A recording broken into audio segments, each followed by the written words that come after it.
Welcome back to the Metal Gear The Complete Story video series. The last 3 episodes have brought us all the way to Metal Gear Solid. And boy, what a journey it has been.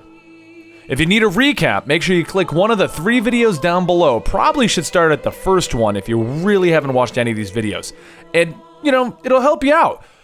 But if you really don't want to go ahead and watch those first videos, at the end of this entire video, we'll hit you with another recap that covers everything. And the reason it's going to be at the very end of this video is there is a lot in this video. There's 2 whole games and a couple characters that we got to go over before they even get introduced. So put your thinking caps on, because this episode's going to be a doozy. Oh, one last thing before we jump in. We got to do that little disclaimer thing. Now, before we go into this and everyone tears in the comments telling us that we didn't cover this little bit of the game that they love so damn much, we're going to be focused on the entire overall story, which means we plan to give you enough information so that you understand the general motives and the gameplay plots without completely blowing your mind. And trust me, you're already going to be lost, so you don't need all that extra stuff. Anybody who's watched the previous videos will tell you. The idea behind this series is that you can walk into a room and talk about the entire Metal Gear Solid plotline and not be sitting there for 5 hours trying to get it explained to you. Alright? It's time to move forward. In the year 2000, Roy Campbell leaves Foxhound and Liquid Snakes joins Fox as the new commanding officer. 2001, an aging Major Zero loses faith in humanity and entrusts all functions of the Patriots to 5 AI systems. 2003, Dr. Naomi perfects the virus known as FoxDie. It has the ability to target certain people and then straight out kill them.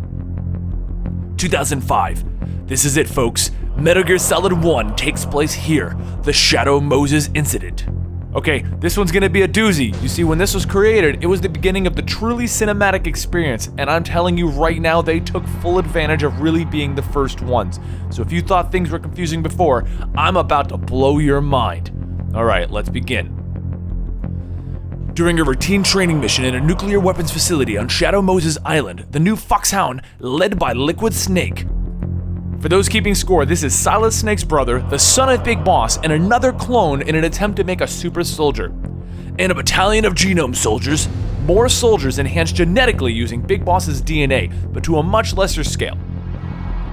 Rebelled against the US government. They threatened to launch a nuclear weapon at the US unless they were given Big Boss's body. They also renamed themselves to the Sons of Big Boss, which unbeknownst to them is actually true since they are using bits of his DNA to an extent. Liquid and his followers are actually degrading and dying due to all of that genetic manipulation that's going on in their systems. And they hope to use Big Boss's body to stop this process. Solid Snake is dragged out of retirement and sent in to rescue the DARPA chief, the arms tech chief, and confirm if they can actually launch a nuclear weapon, under the orders of Roy Campbell.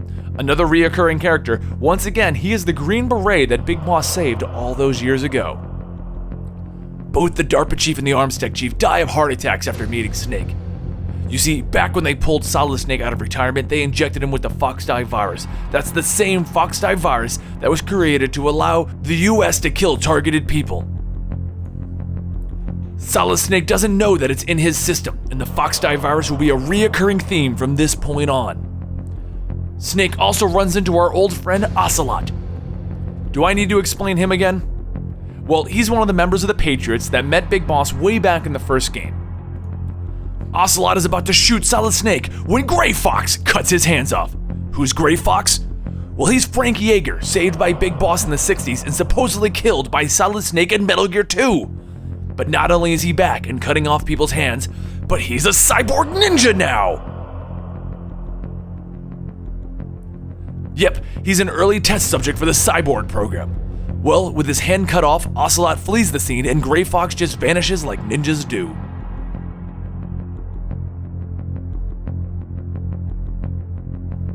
Solid Snake moves on with his mission and rescues Meryl, Roy Campbell's daughter, and Otacon. Upon saving Otacon, Solid Snake finds out that Liquid and his army have another Metal Gear here known as Metal Gear Rex, and it is from this Metal Gear that they are going to launch the nuclear weapons.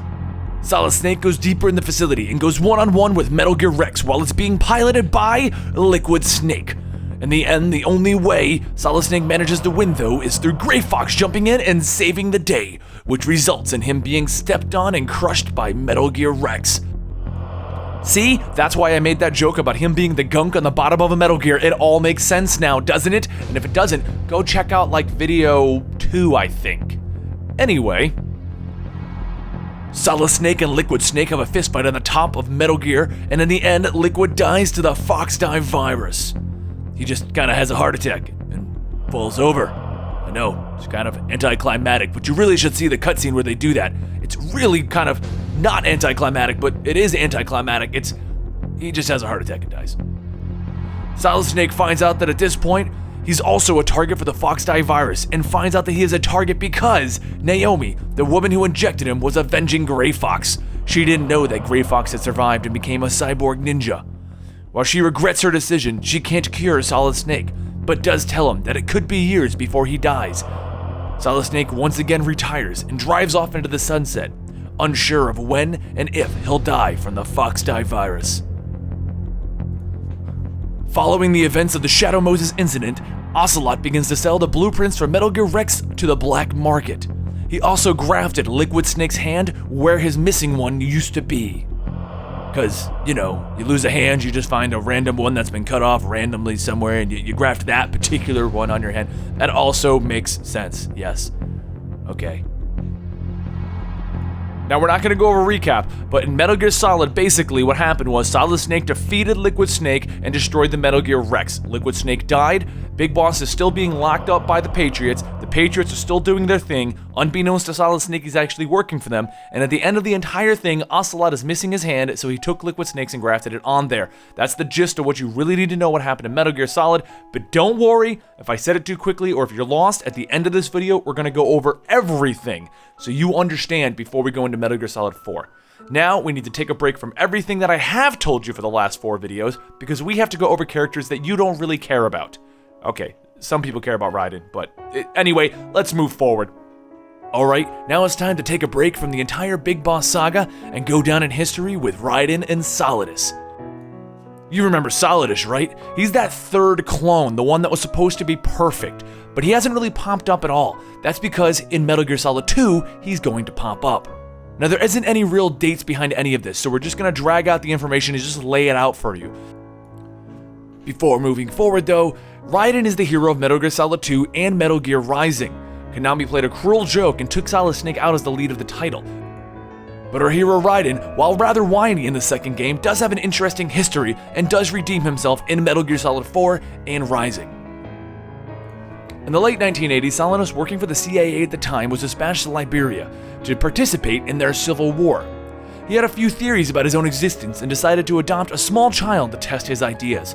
The small child was named Jack and would go by the codename Raiden later. Solidus trained Jack to be a ruthless killing machine from the age of 6 and decided to enroll him in the small boy unit in the Army of the Devil. He also had Jack injected with a substance that would change him forever, but threatened to kill the doctor who injected him if it ever harmed Jack. You see, Solidus was starting to see himself as Jack's evil godfather. As he grew, Jack proved to be the best child soldier that Solidus had, earning him the name Jack the Ripper. Once the Civil War ended, Solidus returned home and Jack was sent to the relief center. It was at this time that they separated and Jack vanished. Solidus didn't know where he went. We're going to move forward to Solidus now. We'll be back to Jack/Raiden later. In 2001, the Patriots, who were being controlled by AI at this point, placed Solidus in the office of the president, making him the 43rd president. At this time, he was only 28 years old, but one of the downsides to being a genetic clone was that he was aging much quicker. He had the appearance of being over 40 at this time. Must have been really easy to buy beer when he was like 16. Anyway, Solidus, as president, then orchestrated the entire Shadow Moses uprising in secret from the Patriots. He ordered his agent, Ocelot, yep, the very same. He at this time was working secretly against the Patriots, but also working for them and for Liquid Snake. He's a very complicated man. To persuade Liquid into hijacking the Metal Gear Rex. Ultimately, he wanted to steal the data on Rex and the warhead to use against the Patriots. As a countermeasure to his plan, the Patriots loaded Solid Snake with Fox Die to kill all the Foxhound members and to be able to retrieve the Metal Gear themselves. Why was he against the Patriots, you're asking? Well, being a clone of Big Boss, he did not agree with any of the directions that the Patriots are going, and he didn't like how they were manipulating his life. That's the short version of the answer to that. Solidus really isn't that important for me to go into 1001 versions of his motives. Now at this point in our story, Metal Gear Solid 1 happens, but suffice to say, there really is no reason to go over that, and at the end, Solidus didn't get his Metal Gear. After the incident though, Ocelot reported everything that had happened to Solidus and complimented Solidus on being the only true perfect clone of Big Boss. Following the incidents at Shadow Moses, one of the team members for Solid Snake published a book revealing everything. This forced Solidus to resign the presidency and go into hiding with Ocelot. During this downtime though, Solidus prepared to have an uprising against the Patriots again, so he began to build an army of his own. In 2009, when our next game takes place, Solidus and his team are referred to as the Sons of Liberty. And that's where we're going to stop with Solidus. As you can see, he just wants to stop the Patriots, but he's going about it with the route of world domination. So let's take a few minutes to look at Jack, also known as Raiden. Following his disappearance, Jack went on to suppress all the memories from his early years and was adopted by a foster family. He then joined the military where his amazing skills were recognized, getting him placed into a task force. Then in early 2007, Jack left the task force and proceeded to try and live his own normal life. This is where he met Rosemary. They had their fights about his lack of connection with her and the fear of sleeping near her due to his nightmares. All of this, though, was actually a tool of the Patriots to gain control over Jack's life. Rosemary was actually their spy and purposely causing drama for him. From there, Jack was forced back into secret operations and ended up in Foxhound. His first real mission takes place in 2009, but we'll get to that in a minute. Alright, that's all we need to know about Solidus and Raiden before they get introduced into the game. Now let's go back to the main plot points in the main story, back with the Big Boss Saga as I like to call it. 2006, Solid Snake and Onagon founded the anti-Metal Gear organization known as Philanthropy. Ocelot's body is beginning to become more possessed by Liquid through the hand that Ocelot took. Yep, you heard me right. Liquid Snake's mind is now taking over Ocelot's body because Ocelot took his hand, though we'll find out later that it was actually because of nanomachines, and that he was trying to trick the Patriots. But right now, he's technically Liquid Ocelot, but we're gonna keep calling him Ocelot.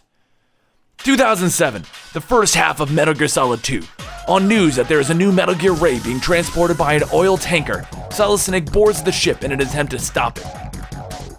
But midway through his mission, the boat is hijacked by Ocelot, who is currently possessed and acting like Liquid. Ocelot then takes Metal Gear Ray and they escape into the bay. The tanker is destroyed and the theft and destruction are all blamed on Solid Snake. Due to this, he once again goes back into hiding.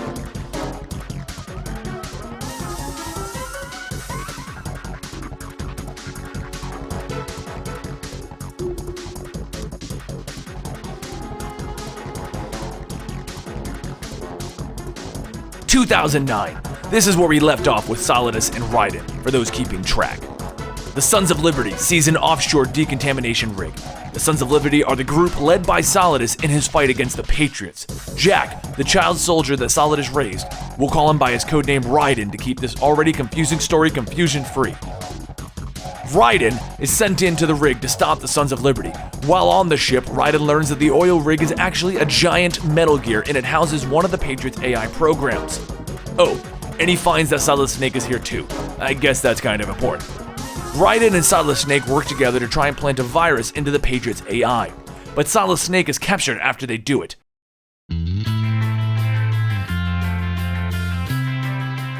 Raiden then ends up fighting an army of Metal Gear Rays, and after his fight, Raiden passes out, and we find out that the entire incident is being orchestrated by Major Zero's Patriots' AIs. They sent in Raiden so that they can try and create a new super soldier like the Big Boss and Solid Snake. Raiden awakes to find Liquid using Ocelot's body through hand possession has forced Raiden to crash the giant Metal Gear into Manhattan Island. In the final battle where Raiden learns about his whole entire history and the last of his memories are unlocked, he finally kills Solidus. After seeing the supposedly perfect clone of Big Boss die, Ocelot steals the last Metal Gear Ray and escapes.